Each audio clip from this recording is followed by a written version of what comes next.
तुमच्या आयुष्यातली अशी कोणती गोष्ट आहे, कृती किंवा बिझनेस ज्याची तुम्ही सुरुवात केली आणि त्याला पूर्णत्वास देखील नेले? मला कॉमेंट करून नक्की सांगा. कारण या जगात बहुतांश लोकं असे आहेत, जे त्यांचे बिझनेस किंवा त्यांची कामं जी आहेत सुरुवात तर करतात, पण त्याला शेवटपर्यंत नेत नाहीत.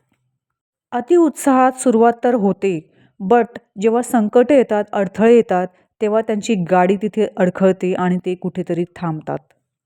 याची एक कारण आहे.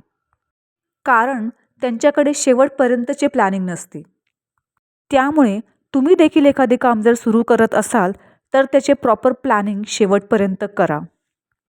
पहिली पायरी टाकण्यापूर्वीच आपली शेवटची पायरी कुठे असेल याचा आधीच विचार करून ठेवा. ते काम सुरू करायच्या अगोदरच त्यामध्ये येणाऱ्या परिणाम आणि संकटांचा देखील विचार करावा. ज्यामुळे आपण नशिबाला दोष देणार नाही आणि परिस्थिती आपल्या हातात असेल.